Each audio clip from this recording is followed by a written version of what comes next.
This is a beginning point. This is the beginning of the rest of my life.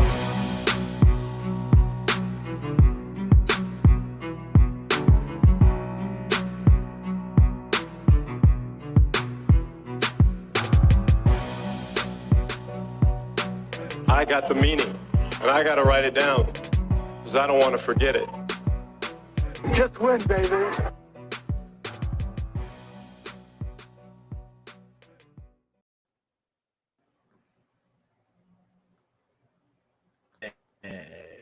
And welcome back to the Gold Jacket Podcast with me, your host, Gymnastic. You can find me on Twitter at Gold Jacket QBs.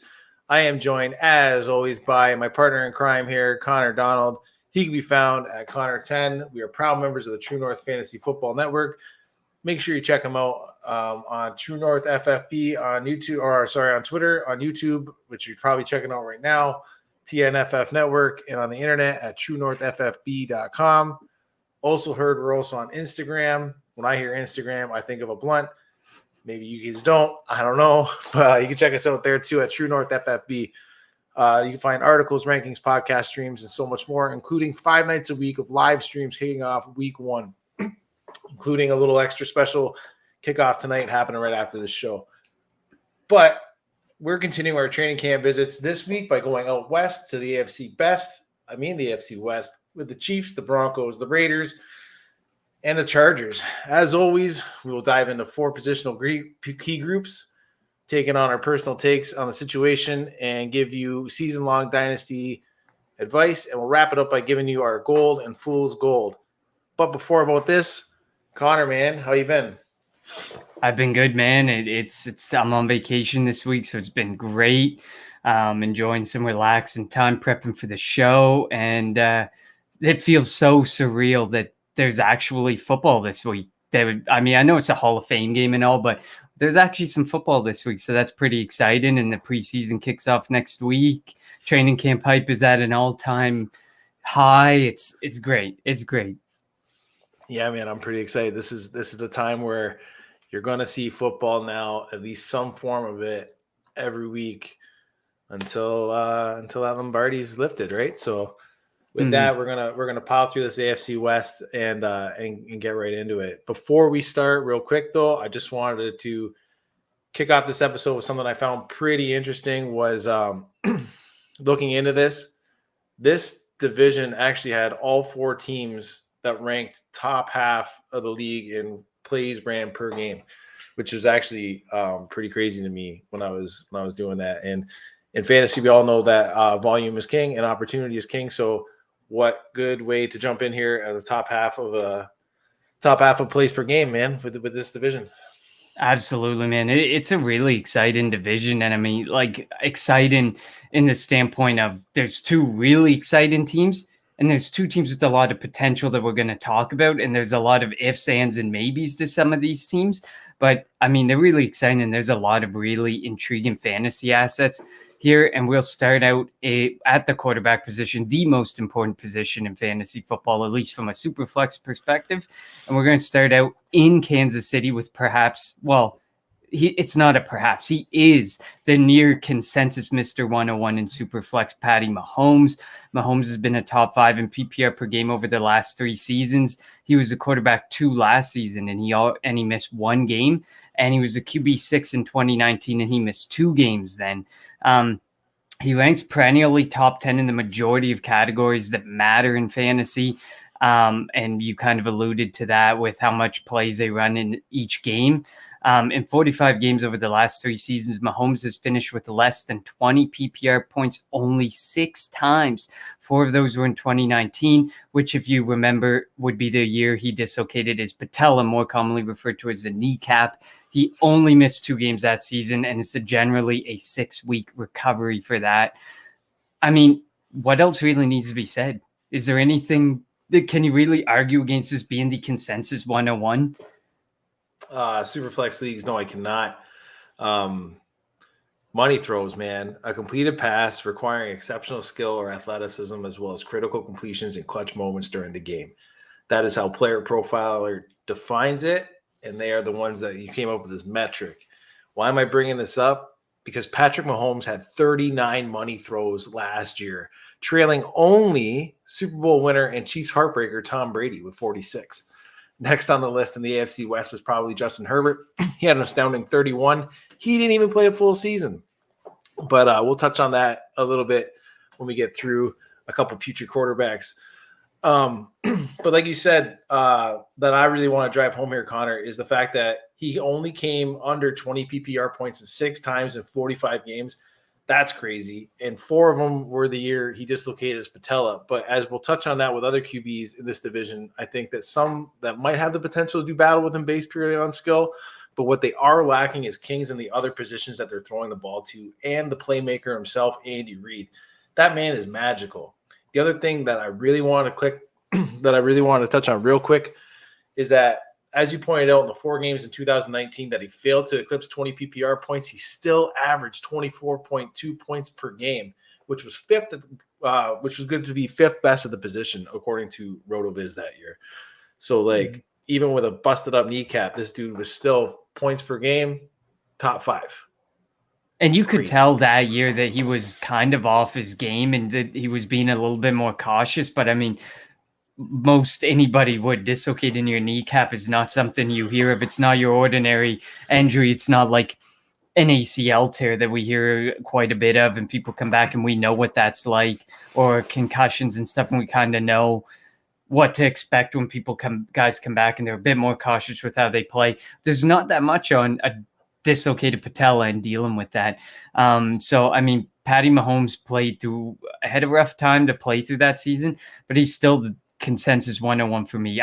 There's no way you can talk about the mobility in guys like Kyler Murray, Josh Allen, Lamar Jackson, but there's just nothing that you can tell me that is going to shake me from him being the 101, the consensus 101. Because when we talk about a generational talent, he is the generational talent in the last probably 5 years at the quarterback position, because he has changed the way that teams look at playing the Chiefs, look at how they do their offense. And you always hear about people talking about, you want to be the next Chiefs. You want to find the next Patrick Mahomes. You want to get that next offense like that.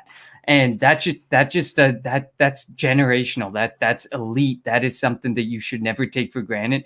And when I see any time that Patrick Mahomes is not going as the 101, I just can't help but shake my head and wonder, I get that running backs are important.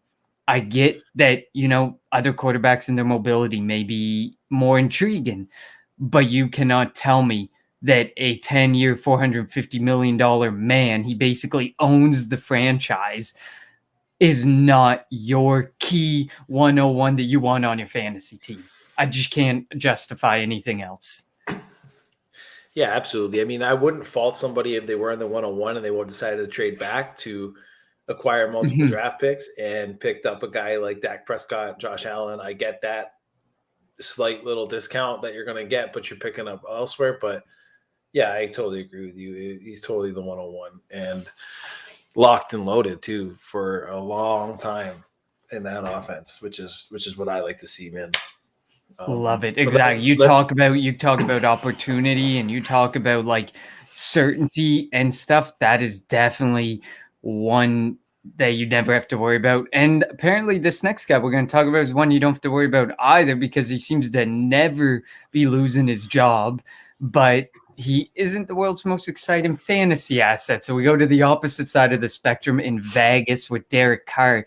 He is a definition of a middle of the pack, safe quarterback, and outside of accuracy and a safe decision maker, his ceiling is low. Very low. The last 5 years, his PPR finishes have been 13, 15, 18, 19, and 10.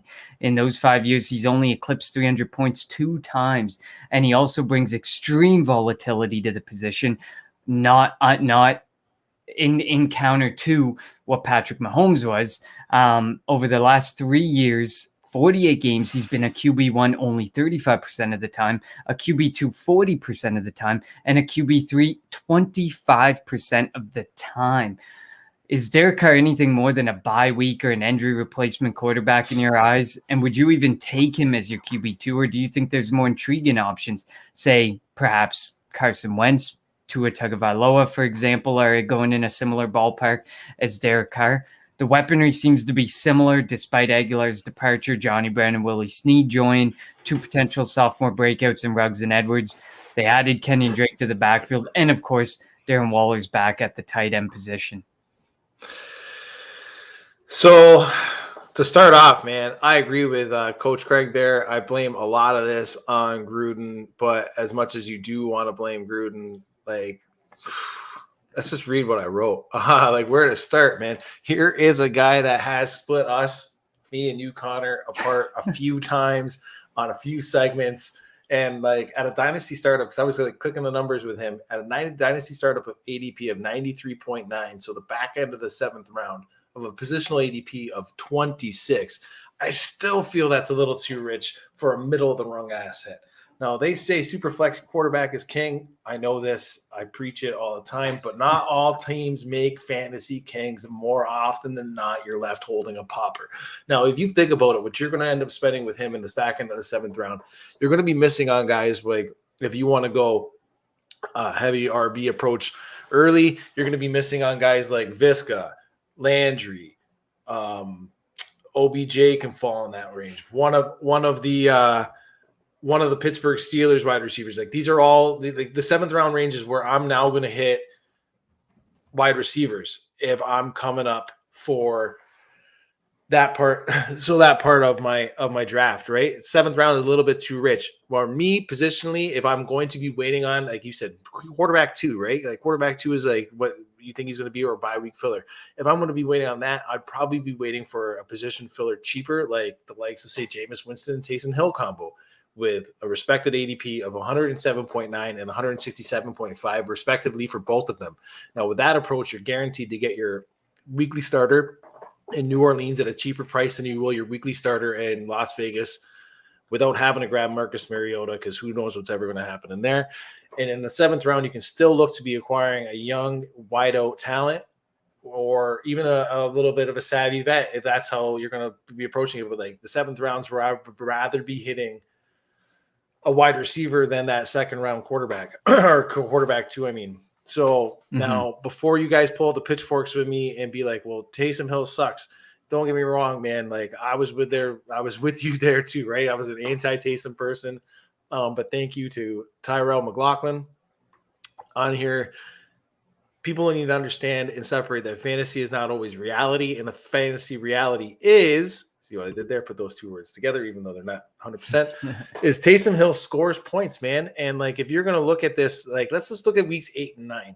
Taysom Hill scores 14.5 and 10.9 PPR points, respectively. I know right now you'd be saying that's kind of gross for a quarterback to be only putting out that numbers, but what other quarterback could you say could secure you 2 weeks of double-digit fantasy points with a total combined stat line in those 2 weeks of 2 passes with 2 completions? I don't know.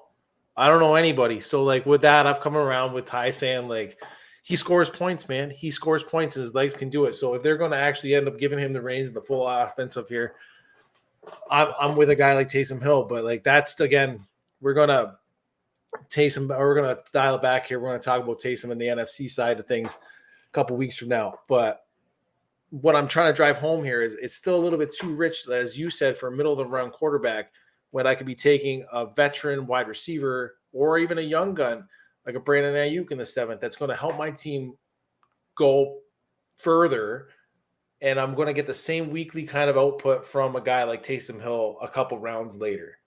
Is what I'm going. No, I absolutely agree. I mean, you're hitting the cream of the crop of wide receivers at that point, where you have to decide between Derek Carr or some of these wide receivers who are definitely going to output more than Derek Carr pretty much year over year. And for me, we've been at odds over Derek Carr. And yes, I think that's due to volatility. I brought up the volatility point. There are some matchups where you can sit there and you can say, well, this is an easy matchup. This is an easy smash. Let's start Derek Carr. Let's see what he does. And he can usually give you a week. But then there's also those weeks where it's like, oh, this is going to be really bad. This is scary. Let's not play Derek Carr. So And that shouldn't be, if you're in a super flex league, that definitely should not be what you're thinking. Are you debating a matchup when you could have a wide receiver who you could be starting week in and week out? I just can't. We are at odds. And during the season when it's gold and fool's gold and we're picking, do you want to start Derek Carr this week? There are some weeks where the matchup will be fine, where the matchup will be rich for the taking. But then there will be weeks where I'm like back to back 2, 3, 4 straight weeks where I'll be like, avoid Derek Carr at all ends for sure. So this Derek Carr is just an intriguing quarterback. He's a good football player. He's a bad fantasy asset. And I think that we agree on that. And we can agree, maybe like Coach Craig says, the Atlanta game killed him last year in DFS, but sometimes you can play him in DFS. Sometimes there's situations where you can put Derek Carr out. But otherwise, Absolutely. not really. Real quick, I know this is AFC, but for Ty, yeah, I do think the MT injury does play a little bit of a fact. I do think Taysom gets rolled in there and gets way more run with a lot more issue. We'll touch on that with NFC in a couple weeks. Maybe even bring Ty in there with a smashed glass. That's Ty's music. My God. I love it. And we'll move into Denver next. I mean, we'll separate the two best in the division with the two worst and weirdest. We got Teddy. Whoa, wait. The Raiders was your second best. That was one of the two good teams. No. Wait, I separate the two best with two shitty ones. I mean, like we got the Raiders who suck, and we got the Broncos who we don't even know who their quarterback is. It's Teddy Two Gloves or it's Drew Lock. That's the biggest question to answer to decide where this team goes in fantasy. Teddy's a smart, reliable quarterback who had a really strong season under Joe Brady in Carolina last season. Well, at least his fantasy weapons did. He himself was not that great for fantasy. He was really rather meh. He was only the QB1 in 5 games last season. Drew Lock started last season in 13 games and had one of the worst QBRs, one of the worst completion percentages in all of football. He did lose Cortland Sutton, but that really shouldn't be an excuse. He made terrible decisions, ranking number 2 in danger throws, 6th in interceptable passes, including a 16-5 touchdown to interception ratio. Who would you start in Denver, and are either worth owning whatsoever for fantasy purposes? Oh, man. So for fantasy purposes, I have not given up on I love you, Craig. I have not given up on Drew Lock. He's a little young. That being said, like, again, I'm gonna go back to sunken cost fallacy. If you can get him for a little bit cheap, you can get him in a deal. He's a quarterback that I'm kind of interested in having. He's not a quarterback that I'm really spending a lot of money into. A lot of people still have that in their head, like they pay a little bit up for him. But with that being said, the real question that I want to see is here, like, man, those wide receivers got a pretty big bump, that Aaron Rodgers bump, and then whew, down. See you later. But like, what I really want to know, and what Broncos fans should be really wondering, is like, which guy is going to be protected? Like, is that offensive line going to be decent? Is Garrett Bowles going to be out there? Like, what is going to be happening with that offensive line? Because let's face it, they were both atrocious when under pressure, with Locke at 32.6% and Teddy Two Gloves with 36% completion percentage when they were both pressured. So I'd be asking not who's manning the snaps under center, but who's protecting those two potential signal callers, because they're going to need more time to throw the ball to Judy, Sutton, Fant, whichever one of these guys. They need more than 2 seconds to get down the field and in and out of their breaks. So unless they're just going to be pounding the rock, and even with Javonte Williams, who again we're going to touch on later in the episode, like, all this stems from the run game. Has to stem from the passing game. Like, they're going to stack the box. So they're not threatened with anybody. And if they're just rushing you and your line isn't being able to hold, and you have to throw balls with 2 seconds, like 2.3 seconds, and you're not having time to like really set back and read the field and scan your reads, I don't care which one of these guys are under center. But for fantasy purposes this year, if you can get Drew Lock thrown in there in a couple deals, that's something I wouldn't be opposed to cheap, because Teddy's on a 1-year cheap deal. He's a free agent next year. But they could also lock him up if he ends up proving it and cut Drew Lock with, I think, less than $800K. You know what I mean? Mm-hmm. Like he can be cut for less than $800K. So if Drew Lock gets cut, he's definitely going to go somewhere. If Teddy goes on his free agency deal, it's just kind of like, I feel like that's just the way he's going to be. He's going to be like the cheaper Fitzpatrick way, where he's just kind of like team to team to team to team, just like filling in for a year here, a year there, and he'll probably be out in like 3-4 more years. Because I don't see him actually, unless he like Teddy needs this job in Denver. Teddy needs to grab it, run it, win it, to do anything successful fantasy wise 2021 and beyond. If he loses this job, he's just going to be like a veteran signal passer. But he could also be like, what? It's so hard for Denver. Like Teddy could be exactly what Drew needs in the fact of like what he's studying. Like what concerns me about Drew Lock, and I'm sorry about this long rant, is like his mental aspect of the game. It's not like his real physical abilities. Like I know he can chuck the ball. I know he can put it where it needs to be at prime at times. What I don't know is like, can he really get his head into the game? I see him joking around and laughing on the sidelines when shit's going good. I see him sulking when shit's going bad. Like, I need that mental toughness of the game with you. You got to be like level-headed. I don't need you to ride the highs and then get these dip lows, because that's going to really roller coaster your team with you, man. So, like, if he can shake that and Teddy can be the one that can do him, he could do something. But again, I also seem to be like the curse of quarterbacks, because I said to go grab Carson Wentz last week, and now he's out for like 12 weeks.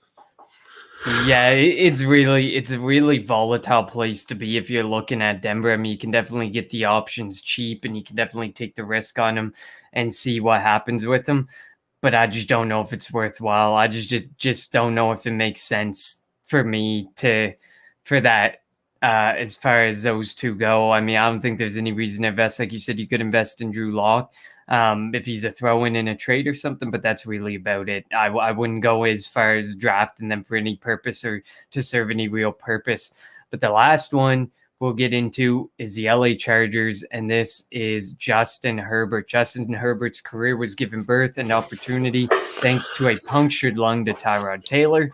Fantasy owners won't complain, as he gave owners and football fans alike an absolute ride last season. He was the QB1 in 60% of he was 8 QB1 in 60% of games last season, scoring 21 plus in 10 games.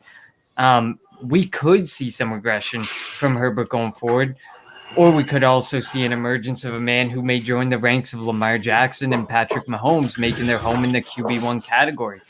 His ADP seems reasonable if there is a limited regression. He's going QB6 right now. The Chargers also threw the ball the fourth most in the NFL under Anthony Lynn, who is now out, and they have a new incoming head coach and offensive coordinator, Brandon Staley. The defensive coordinator from the Rams will take over as head coach. Joe Lombardi, a former failed Lions offensive coordinator who's actually coming out from being the quarterback coach in New Orleans. Lombardi's stint with the Lions did have quite a pass-heavy approach, with well over 60% of plays going to the air in his season, and a bit that he was there. But obviously, there could be skepticism, because what is this offense going to look like? It could be a brand new offense. Is Justin Herbert going to be able to sustain? Is there potential regression to be expected? So, as I touched on in the beginning of the episode, this division actually ran the most plays per game. And what might surprise people is the Chargers were the top with 70.4. While I was unaware that they passed in over 60% of the plays, I do expect some sort of regression to happen with Justin. However, I wouldn't expect it to be as long transition into an adjustment with another OC, because this man has had turnover. And I don't mean interceptions, so don't worry, Chargers fans. I mean when it comes to play calling duties dating all the way back to the Oregon Trail. Let's hope he didn't bring that dysentery with him. Ha ha ha. But like for real though, from a pure talent standpoint, I don't see any reason why Justin can't sit at the big boys table and suit up, with the Pat Mahomes, with I guess you said Lamar Jackson, but that wouldn't have been like the big boy I would have put him in there with, but that's okay. I haven't really dove into a lot of stats on his air yards or completed air yards. They looked pretty good. His completion percentage looked pretty good. He looked pretty decent for a rookie in hurried up pressured situations. That wasn't too bad. He we all say Phillip Rivers like the dump off pass. He didn't actually mind the dump off pass. He ended up targeting running backs at a substantial peg there too. When I was checking that out, so like maybe it's not all bad for Austin Eckler, but I like him. I think his ADP is warranted. This team, I think, is the only one in the AFC West besides the Chiefs that have now locked up their franchise quarterback. I think they're good for the next, at least his rookie contract and probably a 3-year extension before you're really looking. And I like that stability in the game. Don't know how long Keenan Allen's going to be rolling with him in that say 10-year ship, or Big Mike, or Austin Eckler, or Darnell Parham, or Jacob Harris. Like, I don't know how many all these guys are going to be rolling with them, but like, we're going to see. Man, they got a guy that they can build around, and I'm excited to see what they build around, because I'd like this division to not be a mollywhopping anymore. Let's just say what it is, right? Like that, like the Chiefs have smacked them around so much. I'd like to see it be a little bit more even keel throughout the division, just as a football fan. Definitely. And I mean, it could definitely be a competitive division. There's the potential there. There's some elements of defense and offenses on all teams that are really intriguing and stuff. And Justin Herbert, for me, can you expect some regression? Maybe, but it would take significant regression for him not to continue to do fairly well and not to remain a weapon and an asset, and maybe be able to remain right in his ADP area, and at least, if not live up to, be very close by between like QB6 and QB8. With that in mind, we'll move over to our Golden Fool's Gold before we move on to the running back position. Who do you got at Gold and Fool's Gold, Jim? My goal is Patrick Mahomes. He's the king. I don't know what else to say. I'm not going to dive into any stats with him. My fool's goal is Derek Carr, because I feel like if you are drafting Carr, like I touched on earlier, you're going to be missing out on quality players in the 7th round, which are going to help your team more than Carr will. So it's actually potentially Carr not only helping your team as much as those players, he's actually hurting your team more, taking him at that ADP. I like it because I actually agree with you. It's kind of boring, but we're going to agree on this one because obviously it's King Patty there in Kansas City. I think we praised him enough at the start. And Derek Carr, for me, because of that volatility, man, that's some extreme volatility that you're taking at his ADP, and you're rolling with a whole lot of risk. And that's just not worth it, because you shouldn't have to sit there in a super flex league and question what 8 games I can play this guy, 8 or less games I can play this guy, and what 10 games can I not play this guy in. So it'll be interesting to see next season with Derek Carr, and if he's able to continue to maintain his job in Vegas with Gruden. Moving into the running back position, we'll start in Kansas City again. This is an intriguing one. This is someone that if you go to fantasy Twitter, there's a lot of back and forth on him, and that's Clyde Edwards-Helaire. Clyde Edwards-Helaire returns as the obvious workhorse in this offense with a very refreshed offensive line, which I did see on Twitter a few comments that, although it is only training camp, that this beat reporter had never seen such a clean pocket for Patrick Mahomes. Just saying.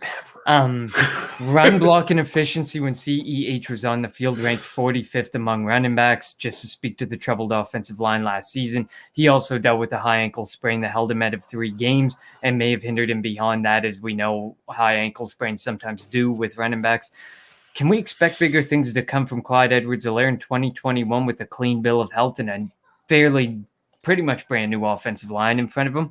He finished as ERB 22, 25 in average, and managed to produce 8 top 24 finishes, including 4 of those in the top 12. The workload may not be huge from a rushing perspective, but he did have a 66% opportunity share, which is 12th among running backs, with little competition coming into threaten that workload, except pretty much Jerick McKinnon. It's a high-octane offense that under Eric Bieniemy has ran the ball on 39 or 40% of plays, which has been over 375 times in those 3 seasons. So Clyde Edwards-Helaire should see a fairly healthy workload, probably well over 200 touches for himself, well beyond it, probably 200 to 250 touches. And that offensive line is, it sounded good at the beginning. It's sounding good during training camp. And you got Patty Mahomes in the backfield with you, which is always a confidence booster to have that guy standing beside you and handing the ball off to you. I'm buying Clyde Edwards-Helaire. I bought Clyde Edwards-Helaire in a deal recently where it was Joe Mixon and Dallas Goedert for Clyde Edwards-Helaire, or it was Joe Mixon and Jonnu Smith for Dallas Goedert and Clyde Edwards-Helaire and a couple pick throw-ins. I was like, absolutely smash that. You got to take Clyde Edwards-Helaire. He's younger, and I think they're building something really special in Kansas City. So I love it. I love how you're buying them on the dip there, Connor. Continue to buy them on the dip. Last year, he skyrocketed up boards from RB, probably maybe 6 on some people's boards, to right up all the way up there, challenging number 1, 2, and 3 spots. And you can see why, because he was attached to Patrick Mahomes and Andy Reid. And I love it. And I love how you pointed out the opportunity share. But as I find it to be a very good stat, and we'll look at it in a minute, why isn't the end-all stat, though? Because we're going to touch on the guy that holds that number 11 spot, an opportunity share across the league next. But he did have a true yards per carry at 4.3, which is a stat that eliminates any runs over 10 yards or more and gives really a true carry rate on what the running back is able to do. But where CEH lacked in a production premium, he ranked 44th with minus 3.4. He is on a team that boasted a positive game script, being the 5th best in the league last year with a plus 2.88. So while he might not have been the most athletic back, according to box scores, and box score does not take into effect all the runs that were taken away due to negative plays like holding that were not even affected on the side, which I'm not even going to get into because I feel like I've ranted about that like several times that weren't AFC West episodes. So if you really want to know, like, dive back in there, I'll tell you. I think he had like 6. I real quick, I think it was 5 or 6 touchdowns pulled back and something like 300 yards. But I don't care. I don't really want to look into it. But like, the guy was crazy. Besides that, he's on a team, so the athletic ability basing on these box score stats says he's not that good, but he's on a team that's going to be running positive game scripts, and I expect it to continue to run positive game scripts, especially because of the division they're in, playing them 6 times a year in a division that's like almost handing us 6 easy wins, probably 5. Don't really want to like boast the horn too quick though, but it's going to be games where you're going to be running out the clock, and who's going to be running it out? I'm sorry, it's not Jet McKinnon, who's maybe people might not realize he signed with the Chiefs.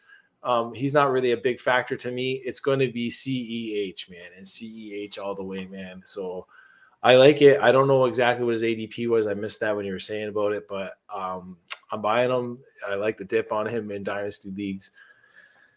And I tried to send an offer to D. I think it was a couple months ago.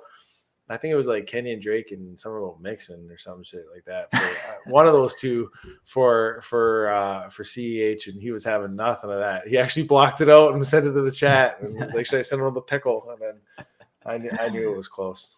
I love it. I love it. Yeah, no, I didn't talk about his ADP. I think his ADP is definitely outside of the RB1 territory and leaning more towards the mid to back end of the RB2 area. So there's definitely something there where he could live up to his ADP and he could be a consistent option for you. Next up, we are heading over to Vegas.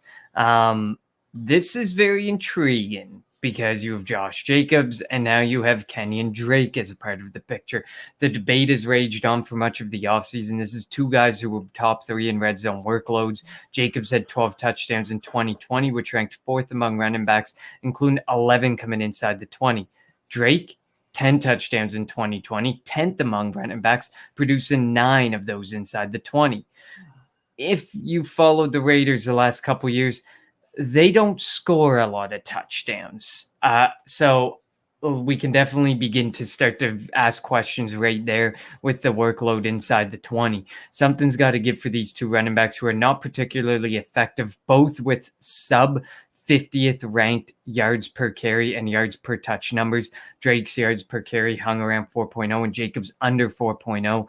Jacobs is the younger option and had the monster opportunity load, like you said, ranking 11th last season with over 67% of team carries and targets.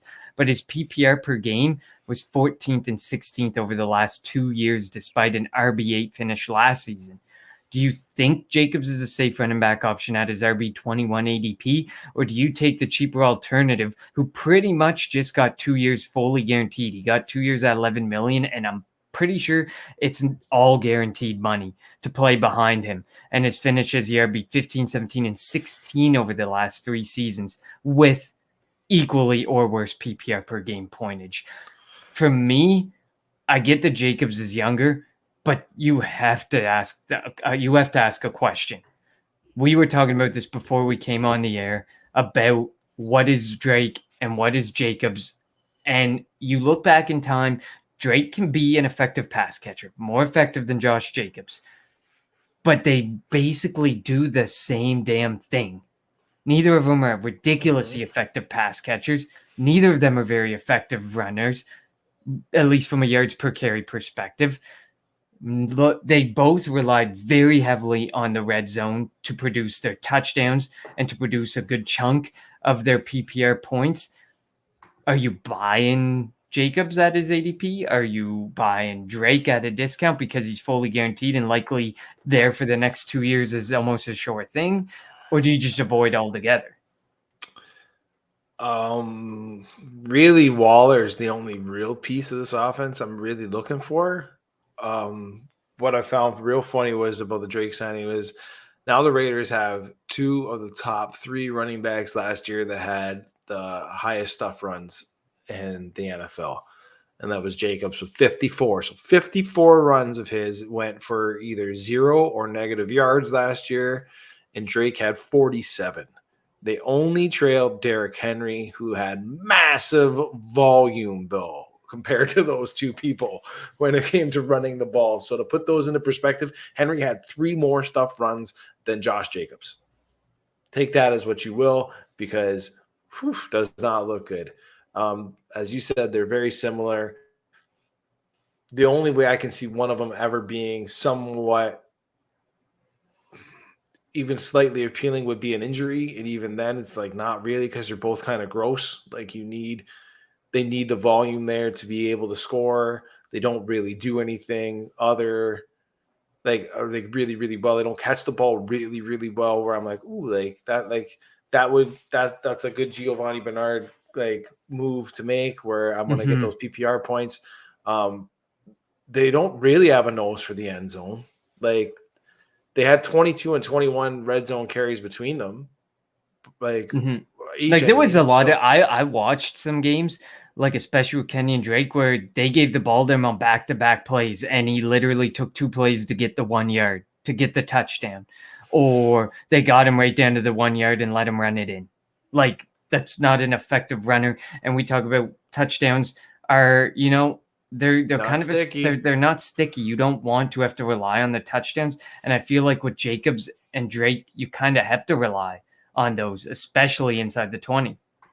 Well, like, what made Jacobs even appealing for the last couple of years was his volume. It wasn't the fact that he was this uber athletic, talented running back that was busting off these huge runs and like just doing so much with so little, a la J.K. Dobbins.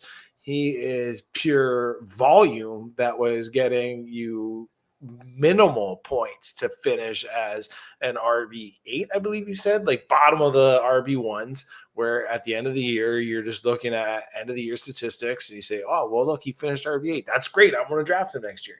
No, that's not how things work, man, because he's not producing those numbers. Because look at his per game. Yes, thank you. He is fucking failing you. If I pull it up on RotoViz real quick, I don't really have the time real right here, but if I was to and looked at his how many weeks he ended up finishing as an RB1, I'm sure it was fucking gross. But for that, like, no, I'm not. If I had a gun to my head and I had to pick one of them, it's going to be the cheaper one.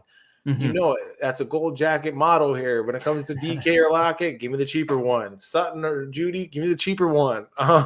With these ancillary pieces here, when it's not Waller, because it's Waller and Waller only is the only one I want in here. Which is funny because I don't even want the guy tossing the ball at Waller. I want the cheaper ones. It's always the cheaper ones. Definitely. No, I definitely agree. It's a really muddy situation there in Vegas. And if you want to read a lot more about that, make sure to go to truenorthffp.com. I think it was somebody wrote an article about it, breaking it down very well articulated, far better than a 3-minute discussion on Gold Jacket podcast. So Where go I check rant for that 2. out. So definitely go and check that out for sure if you want to learn a bit more about that situation. Next up, we're going to stop in Denver. So I know Melvin Gordon said just the other day that, Philip Lindsay, he kind of felt threatened by Philip Lindsay, hometown guy and all that.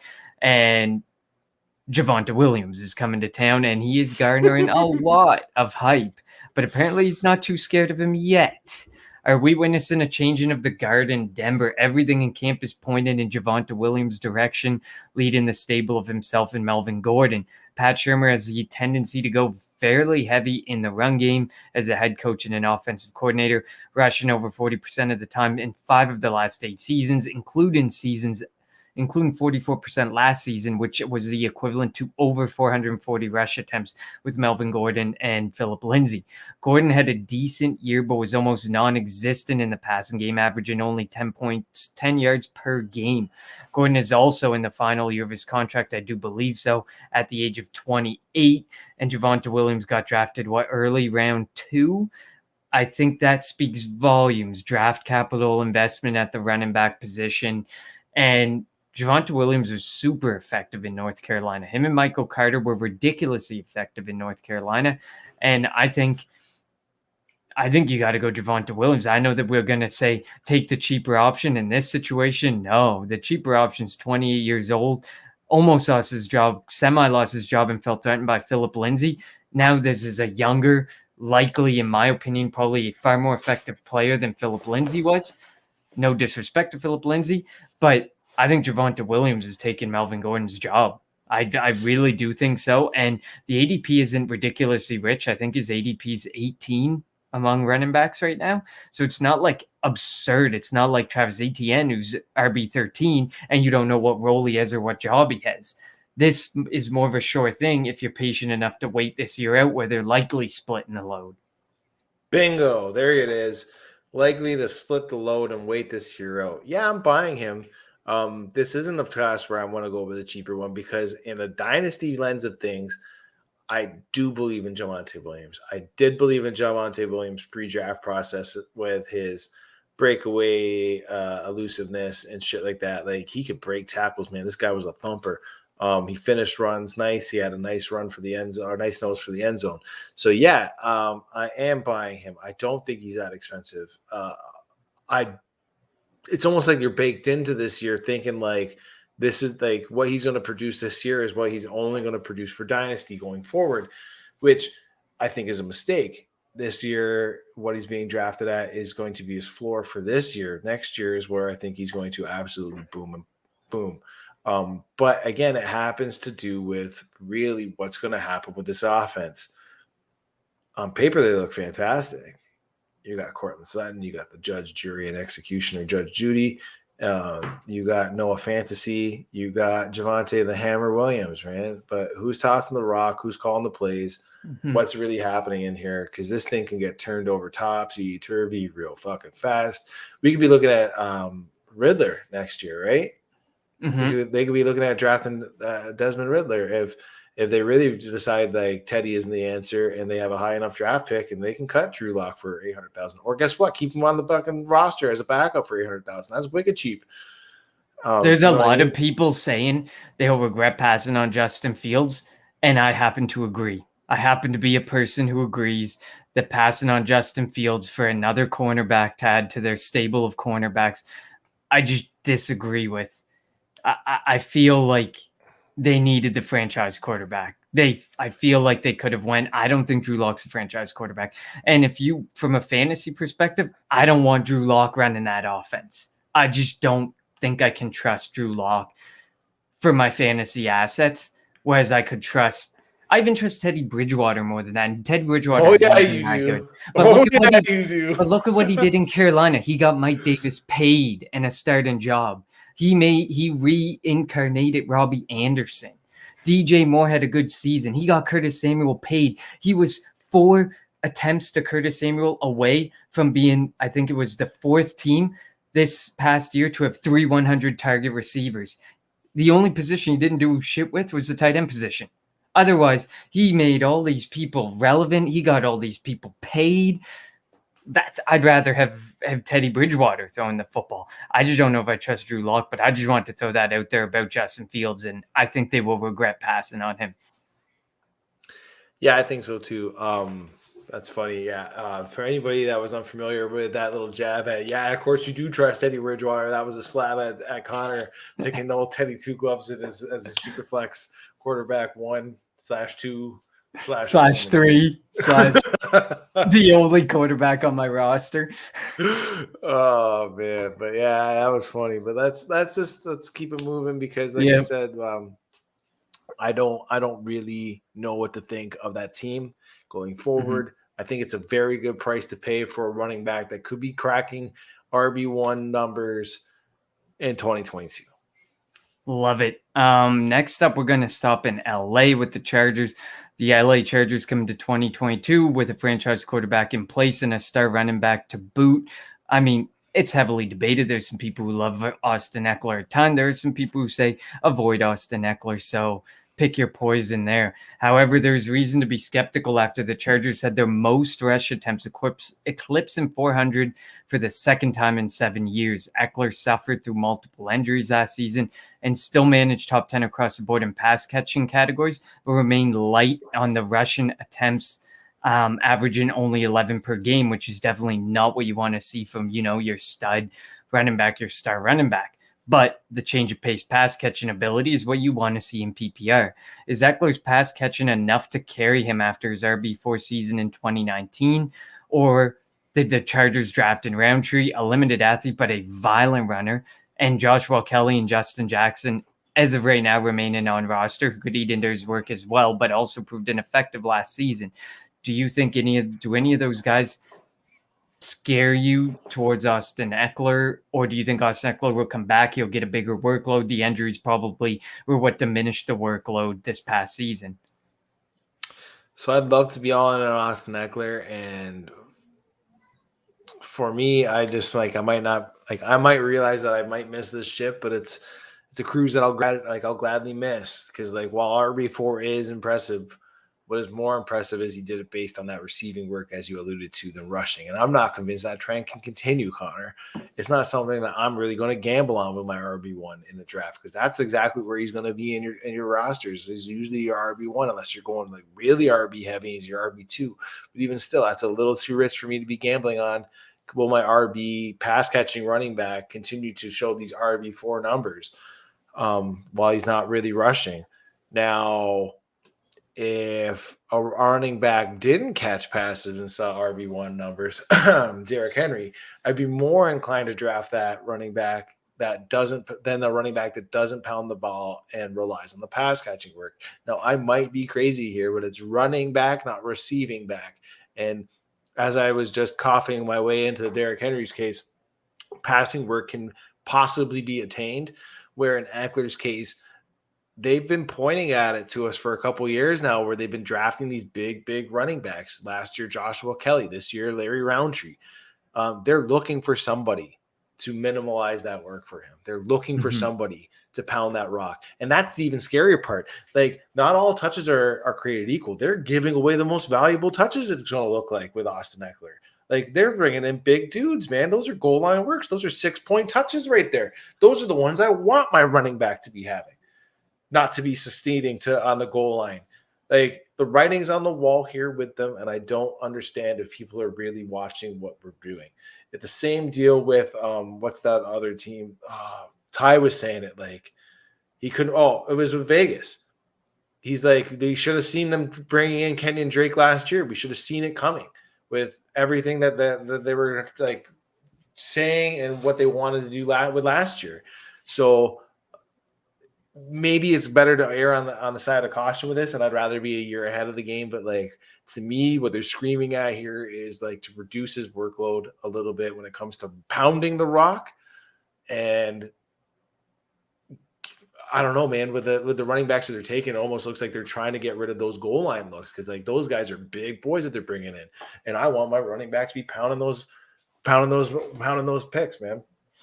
Yeah, you definitely want a running back who's able to be able to take those rushes and periodically they may lose them, but not always. But I mean, his true yards per carry is 4.5, which ranked 17th among running backs, and he also his yards per carry is only 4.6. So I mean, he could be effective. We just might not be seeing enough of them. And like you said, taking away those loads, I want to see, like, you can't sit there and defend Austin Eckler as a workhorse to me when you see guys out there who get 15 carries a game, 16. In the case of a Derrick Henry, 20 plus per game. That is what I want to see of a workhorse. And if they get 20 to 25 carries, but their PPR upside is, work is limited as far as the passing game goes, I'm okay with that.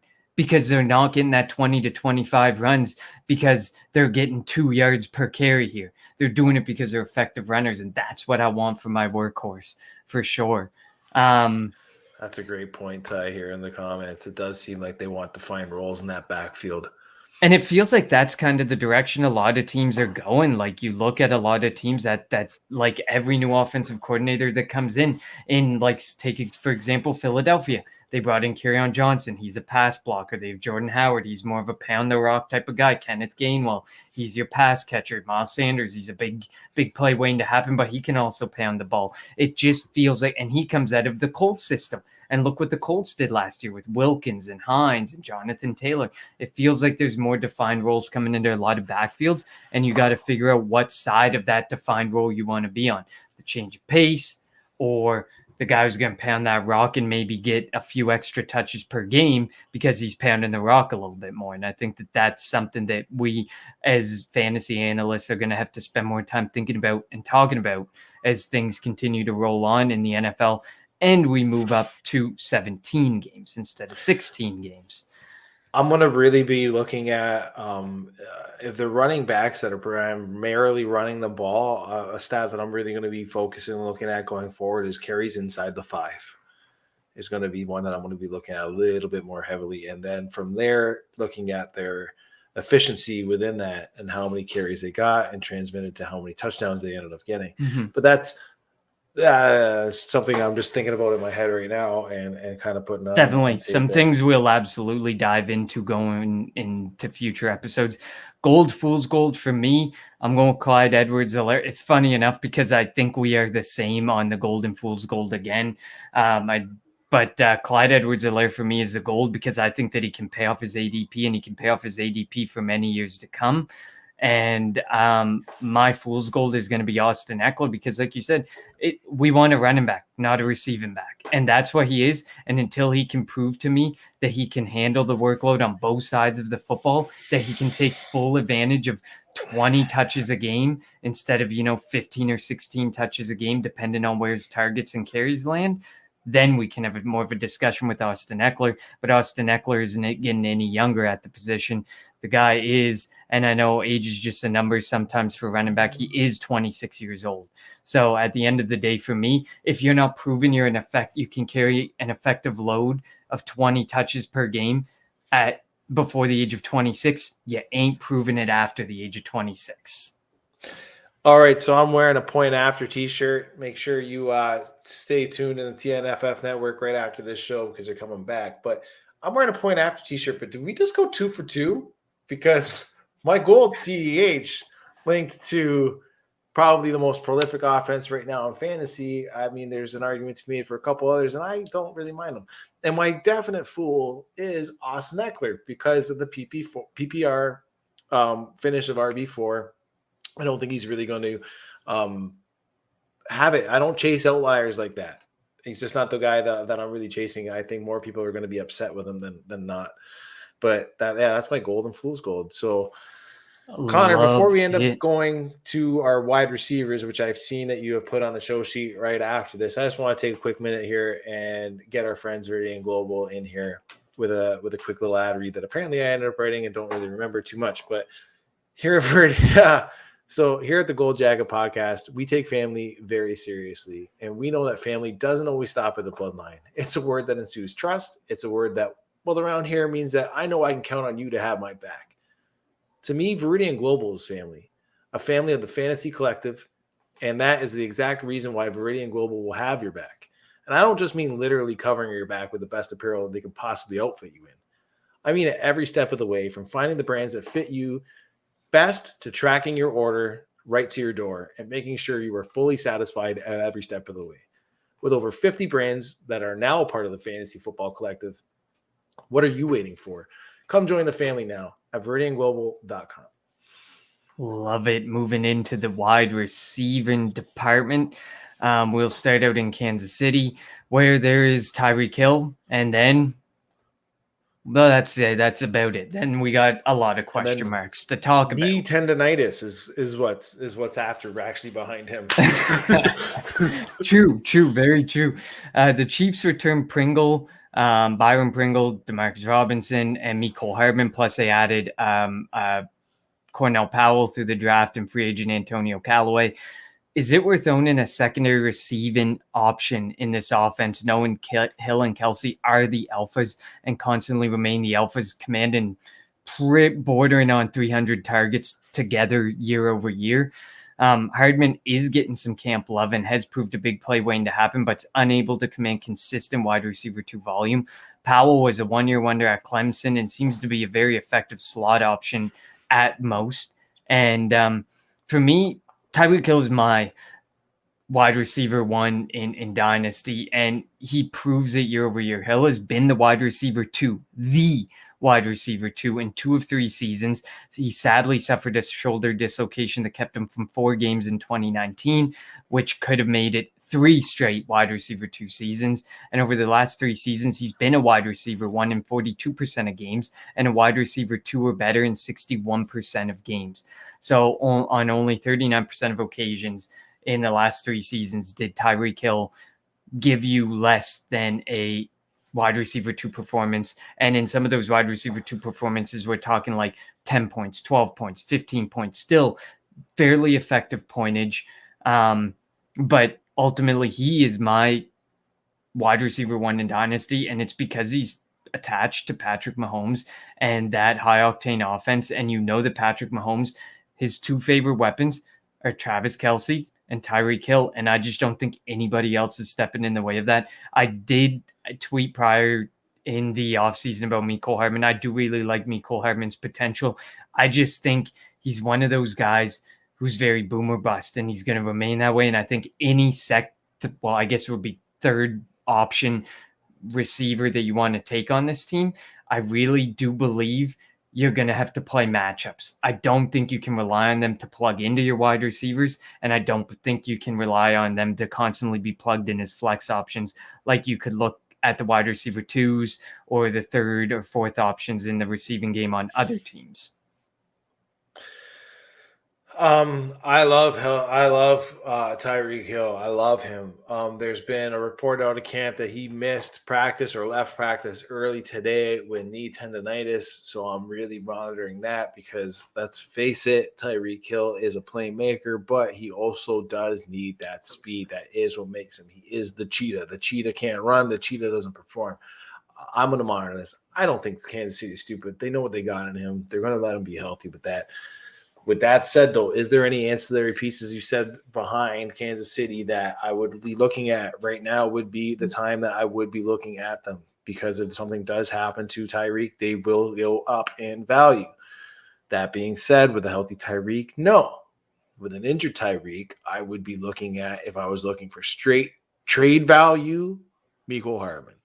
If I was looking for actual production fill, I would actually be looking for Demarcus Robinson, a guy that the Chiefs love, a guy that Patrick Mahomes likes. He relies on him when Tyreek Hill has been out. There's been as I've said, when Tyreek Hill has been out, you can throw a dart and pick which Chief is going to be in there because they won't hone in on it. One day it would be like Anthony Sherman. One day it's Byron Pringle. One day it's Demarcus Robinson, depending on what week it was on those weeks that he was out. But Demarcus Robinson would be the one that I would be tossing my dimes in on to if I was looking for actual production replacement because Tyreek Hill went down, say even like mid-season, and now you're scrambling to fill that void, it would be Robinson would be the one. If I was looking for straight trade value, it'd be Mecole Hardman. But let's be honest, the guy that would get the biggest bump would be King Kelsey there, right? If anything really happens to Hill, and then I would assume the trickle down effect would affect CEH a little bit more. But yeah, keep an eye on Tyreek and how he's monitoring this knee and when he's actually back to practice full speed. Love it. Definitely a good point to bring up for sure. Next up is Las Vegas, a very ugly wasteland for wide receivers. They did go out there and get Nelson Aguilar overpaid. Oh, absolutely overpaid. In the last 2 seasons, Raiders wide receivers have ranked 30th or worse in total receptions and also have been targeted less than 50% of the time in back-to-back seasons, ranking them 32nd in back-to-back seasons for how often the wide receiver is targeted there. I think I had looked it up. 5 teams have done it in the last 10 years. They've had back-to-back seasons where it targeted the wide receiver less than 50% of the time. So not very often that happens for sure. Is this an opportunity or a sign to avoid in your eyes? Edwards is becoming a sophomore breakout darling on Twitter, and bigger things are expected from Ruggs as well, who apparently put on 13 pounds, but hopefully it doesn't affect his speed. The arrival of John Brown could help as Aguilar departs, leaving his wide receiver lead in 82 targets on the table.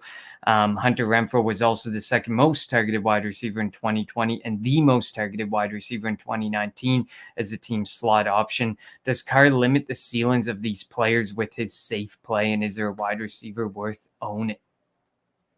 Does Carr do anything but limit the ceilings to any players in here besides Darren Waller? And does he actually really not limit Darren Waller's ceiling too? Could you imagine Waller with like a better quarterback? Yeah, of course he limits him. Analytics darling Brian Edwards. He was a guy that I loved, right? The breakout age. But then you go to just a shit show about fucking that is Vegas. And I don't really know what to say about these wide receivers. The guy that would probably be selling you insurance, at least that's what you'd be thinking he would be selling you insurance. Hunter Renfrow. He's the actual guy that's like really fucking sneaky. No one really wants to talk about. Everyone's like, Brian Edwards this, Henry Ruggs is super fast. Yeah, Henry Ruggs sucks. Straight up. Brian Edwards has potential. The Raiders have shown at times that they could support 2 wide receivers or 2 fantasy options, a la Crabtree and Amari Cooper. The last time that Derek Carr actually was a QB1. Yes, but it's shown that they can at least do it. You know what I mean? Derek Carr could potentially do it. He can sustain 2, but that's not the point. The point is, out of any of these wide receivers, if you're going to take a dart throw on any of them, I'd be taking the guy that caught the pass from Deshaun Watson in the right-hand corner of Raymond James Stadium for Clemson to win the championship. Hunter Renfrow. That's the guy I'd be taking. I'd be taking Renfrow, man. Absolutely. And Renfrow's basically free. Absolutely. And like for me, Ruggs put on weight, but you can put on weight, but how are you going to use that weight? Are you going to play more physical? The amount of times I watched passes sail over Ruggs' head because he's too short, he's not aggressive enough, he doesn't go high enough in the air. He's fast. That's all he is. He's fast. So I need to see more out of him. And by the time you see more out of him, he's going to be worth more. And I don't know, at that point, like he might not even be worth buying because how much more can Henry Ruggs prove? I think there was a lot of miss on Ruggs, especially on the Raiders standpoint when you look at Jerry Jeudy and CeeDee Lamb and the fact that they took Ruggs over them. But for me, Hunter Renfrow, I completely agree. I think he's been targeted over 70 times in back-to-back seasons, which is crazy. I think it was 77, and this past season was 71. So I agree with PJ Kennedy. Ruggs is probably a trap play. Edwards is an extremely skeptical potential trap play as well. Hunter Renfrow is someone who at least the volume's there. The volume's been entrusted in him in the past couple years from Derek Carr. But what could you expect after if Derek Carr isn't back and stuff? It's really pretty much a completely avoid unless you can get them dirt cheap. And a Ruggs owner is not parting with Ruggs cheap right now because they're going to try and you would assume they're going to attempt to be patient with it. Yeah, you would have to, right? Again, it all comes back to that sunken cost fallacy, right? People don't want to bail on their first round picks that fast, so I get it. So with that, though, let's keep it moving, Connor. Who do you got next on the docket? Absolutely. We are heading over to Denver, a very potentially scary wide receiver tandem that they have over there. Cortland Sutton went down early last season with a torn ACL, and we never really got to see the tandem of Sutton and Jeudy. Sutton broke out in 2019. He was the wide receiver 18, where he saw the 15th most targets among wide receivers. He was relatively meh from an advanced metric standpoint, though.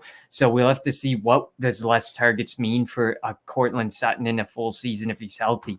Can he be more effective with the less volume and share the love with Jeudy, or will Jeudy take over and become the alpha?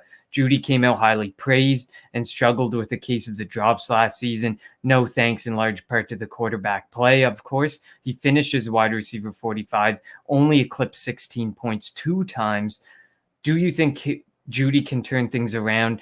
Do you think that Cortland Sutton will be able to do more with less? Or is this maybe something to monitor based on the quarterback situation? I love Cortland Sutton. Big fan of him coming out of SMU. He was the actual reason why I was on Gabe Davis early. It was an SMU game versus UCF that caught my eye with Gabe Davis. That's another side story. But besides that, I like Cortland Sutton. He's a dog. He's a baller. His mentality was contested catches were his balls. I love it.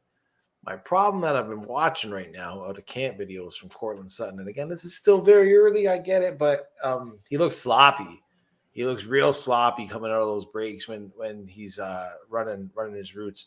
And I don't know if he's always been that sloppy, but like now next to Jeudy, like Judy's good. Like he's an alpha. After he's talking to Ty there, Dinostradamus, about like what to really look for in wide receiver running, and I mean like still not to the point where he's at. Like he knows exactly what to do. Like the hips, man. Like Judy's hips are nice. Like I was off with that. Like he does that weird flare kick shit, but like man, like standing beside Jeudy, Sutton's running leaves a little bit to be desired. But then that was never his real game, right? Like Sutton's game wasn't the subtle separation coming from him. His game was red zone work, jump ball, contested, toe dragging on the sideline, that type of thing. But Judge Jeudy, he's a guy that I'm really liking. I'm really buying. But like you said, it's which quarterback is he attached to? For 2021, I hope to God it's fucking Teddy. Because if it's Teddy, like you said, he got people paid in Carolina. And I think he can do the same thing. Well, not getting paid because he's already on a rookie contract, but he can do wonders for Jerry Jeudy. And maybe Noah Fant. I know you say he didn't really target the tight end, but that might have been just because of who the tight end was. And Noah Fant is a dog. We'll talk about him in the next segment. Absolutely. I'm buying Jeudy. And at the end of the day, Jerry Jeudy, ADP, wide receiver 25. Cortland Sutton, wide receiver 26. So pick your poison. Who's your favorite? That's like a true double-double at its finest. And you can basically pick your poison. I'm picking Jerry Jeudy. I don't care what Coach Craig says. I think Judy's an alpha. Jeudy is more an alpha than Cortland Sutton is. That is what I'm leaving that statement out as. I actually just passed on Jeudy. I'm in a draft right now. Real quick, I'll just bring it up for a couple people if you really care. It's a 1 QB redraft league. I'm drafted from the 7th spot. I took Aaron Jones in the 107, DeAndre Swift 206, Miles Sanders 307, Javonte 406, the guy we just talked about. Mike Davis 5'7". So I hit 5 straight running backs in this redraft or season long. Then for my wide receiver 1, I took Visca 6'6". I passed on Judy because Sutton's already gone in the 7th. I'm hoping that I can get him in the 8th. I took Jarvis Landry as my QB2, passing on Love Jerry it. Judy. And that's only because of the as not really a vote of confidence for Baker, but it's I took Jarvis because of the more stable quarterback play. I know who's actually going to be throwing him the ball. Definitely. Yeah. No, I agree. I trust Baker over this situation here that we've been talking about at length in Denver. Final stop on the wide receiver train is the Los Angeles Chargers and old reliable Keenan Allen. He has been a wide receiver 1 for 4 straight seasons now. That is great. He has been the wide receiver 12, 6, 12, and 3 in the last 4 seasons. He's been targeted over 135 times in 4 straight seasons. 3 of 4 seasons making 100 catches, 3 of 4 with 1,000 yards. Last season, he did see actually his 4th straight year with a dip in yards per reception, and his yards per reception actually dipped below 10, and he actually had less than 1,000 receiving yards last season despite making 100 grabs. Is this concerning at all that on 4 straight seasons, we have seen him go from averaging 13 yards per reception down to less than 10 now? And Mike Williams is once again drawing some early camp love. Again, can we trust Mike Williams to finally make it? He's been a wide receiver 3 only once in his career in 2018. He's yet to see 100 targets, yet to see 50 receptions in a season, only one single 1,000-yard season to his name. He does garner the majority of the team's deep targets. He had 22 last season and a 14.8-yard target distance. We also did see some promise from some other guys, and that is Jalen Gayton, who's someone I really like. He's got an impressive athletic profile, and he ranked 3rd among wide receivers in yards per reception. There's also Tyron Johnson, another burner, 4.41 speed, who provided impressive target premium in 2020. Plus, there is a pick of Josh Palmer. I'm far, far, far less excited about him, even though I do believe he's Canadian. He never eclipsed 500 yards in a 4-year college career, and also capped off his college career with a 2nd year of 50% catch rate. So honestly, not really into the Josh Palmer love personally, but there are some people like Coach Craig who do seem to love Josh Palmer. I'm more a fan of Jalen Gayton. If you're going to go for like a bit of a deal, a bargain guy, it would be Jalen Gayton for me. Mike Williams, I mean, his ADP is starting to creep up a little bit more and a little bit more. And as I've pointed out, can you really trust him? He's yet to see 100 targets. He hasn't even had 50 receptions in a damn season yet. And he's only ever been a wide receiver at best, wide receiver 3 at best.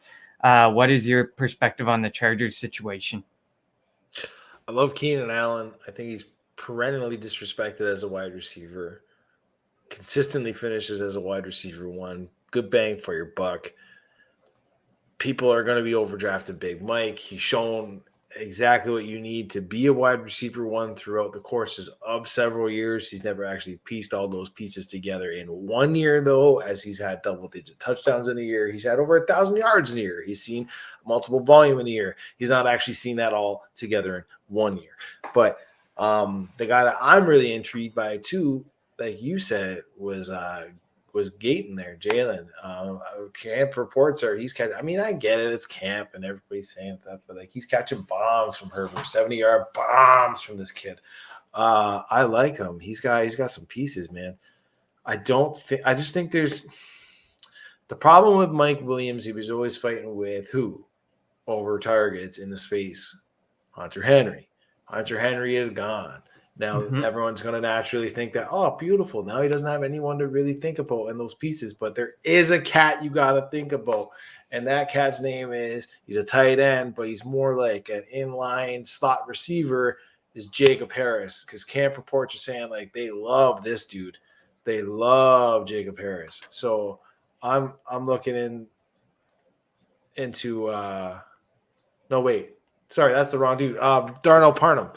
My bad. Wrong notes. I was going to say, Jacob Harris is in the other LA. Yeah. LA. No. Darnell Parham. Is there liking Darnell Parham in there? So I think that Darnell Parham is going to play the exact same thorn in Mike Williams' side as Hunter Henry did, eating up too many targets to really make him fantasy viable. And I think Gayton is going to take up some big, deep bombs and really make him kind of irrelevant. The guy that I want is Keenan. I love Keenan, man. Like, he's a guy that I'm going to ride into the dust with him when I got him.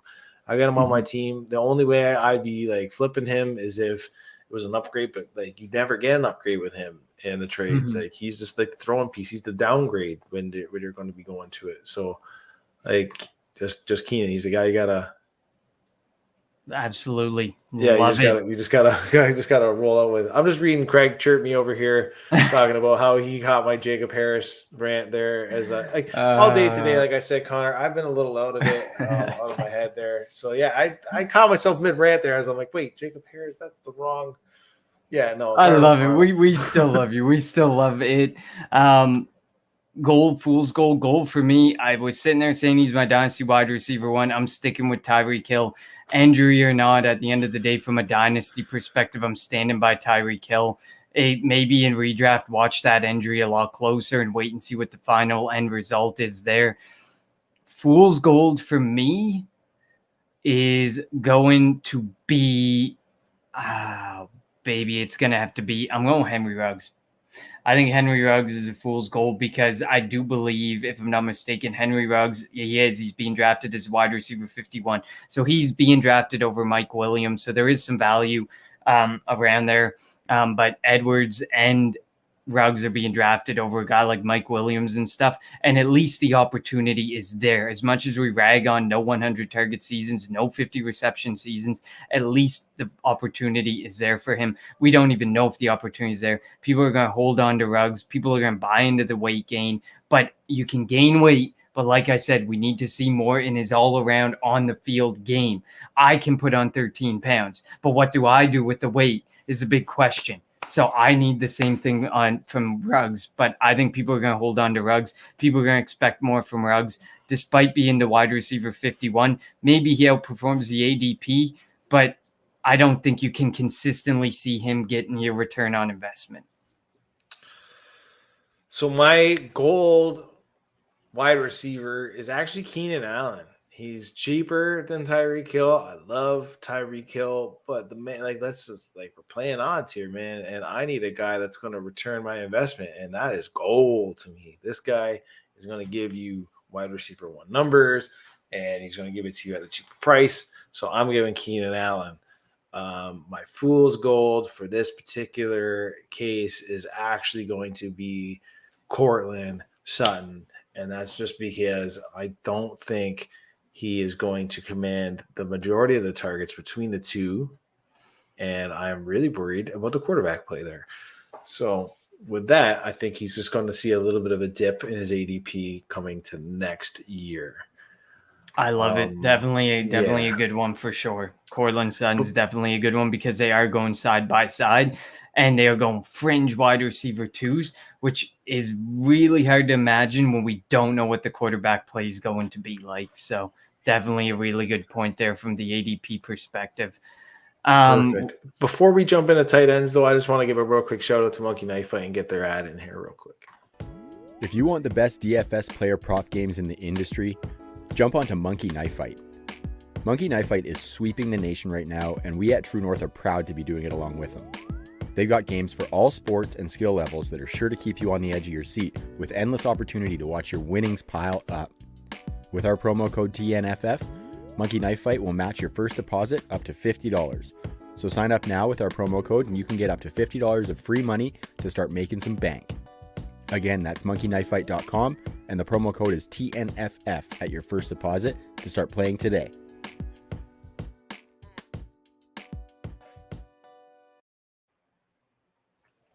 Awesome. Perfect. Definitely get yourself into Monkey Knife Fight, courtesy of True North Fantasy Football.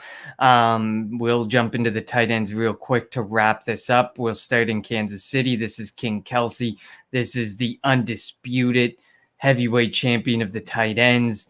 Your 5-time tight end one. Yes, your 5-time the tight end one. a man who would have been the wide receiver 4 in 2020, a wide receiver 7 in 2019, and the wide receiver 9 in 2018. He's been targeted at least 100 times in 6 straight seasons, 5 of 6 with 1,000 yards, last 3 straight over 1,200, and 5+ TDs in 6 of 7 seasons in the NFL. In the last 2 seasons, that's 31 games. He's been a top 12 tight end in 28 games and produced less than 10 points only 3 times in 31 games. Does any more need to be said? I would say no myself, but that's just me. Like you said, these tight end 1, man, I'm riding this motherfucker till the wheels fall off, like you said.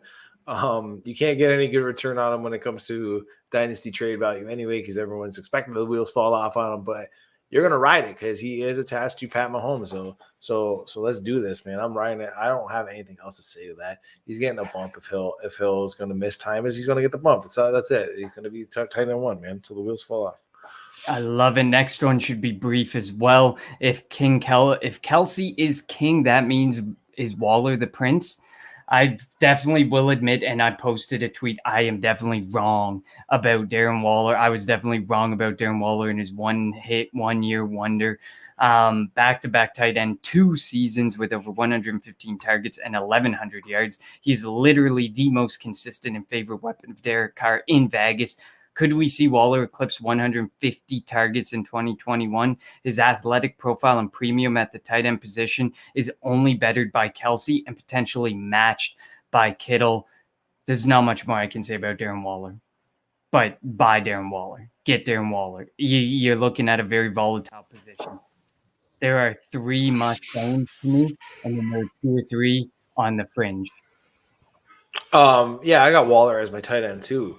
I had a Kittle. He's proven it. Like you said, if Kelsey's king, he must be Prince. Similar to Kelsey pre-Patty, he is really the only piece I want in the Raiders. So when you're going to tell me that I can get a guy that's pretty much entire offense is going to be funneled through him, yeah, I'm going to take him. Absolutely. He's the tight. It's crazy too to see this division produce 2 amazing tight ends like that. Like that's absolutely crazy. We're going to see it, man. I'm going to ride this motherfucker till the wheels fall off too if I have Darren Waller. Because again, like, who are you getting for him if you're going to trade? Like, what kind of piece would you want? Would you trade? That's real quick. I know we got to be quick.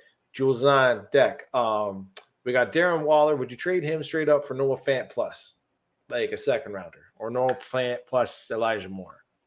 I think you take the proven asset at such a volatile position. Why not take the proven asset? If you're going to ride Kelsey till the wheels fall off, why wouldn't you ride a guy like Darren Waller a bit longer until the wheels fall off?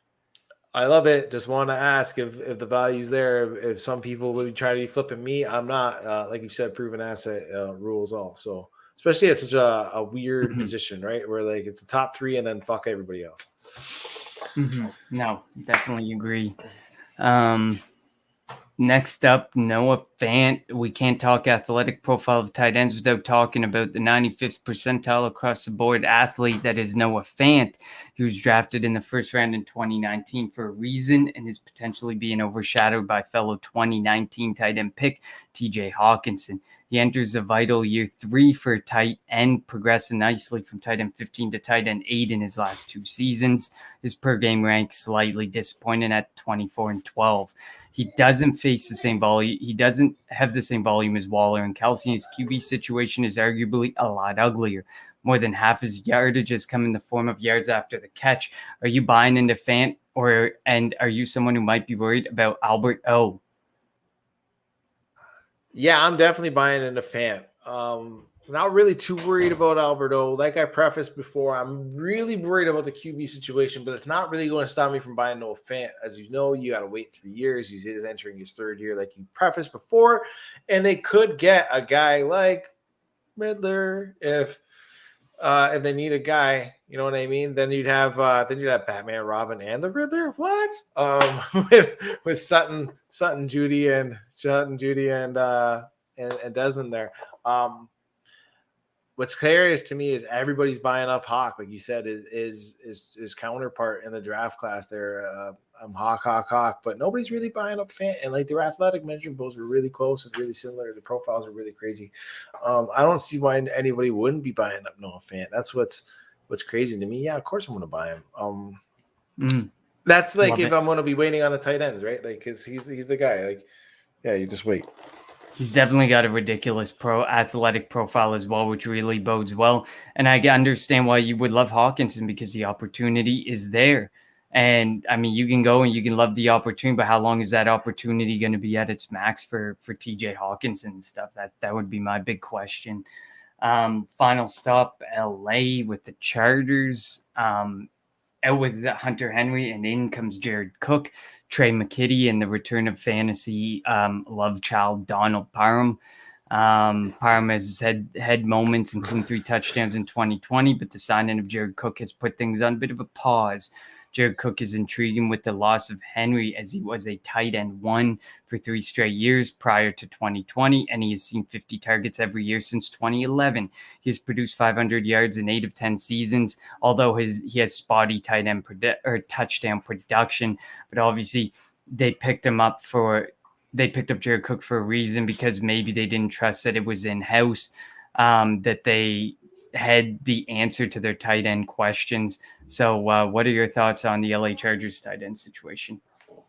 Real quick here, Craig. Yeah, they probably could get a QB better than Riddler, but in true Broncos fashion, they probably would take him with like if they'd either true Broncos fashion fuck up the record so they didn't get a high enough draft pick and get stuck with Riddler, or true Broncos fashion, they would like pass on a guy like Howell and take Riddler. But anyway, that's just beside the point. What do I think about the LA Chargers? I think that they have a good quarterback. I think they have a good wide receiver 1. I previously was ranting about a tight end that's not even on their roster, Jake Harris. So I might not be that enthusiastic about all of their options there. Ooh, yeah, that'd be all right.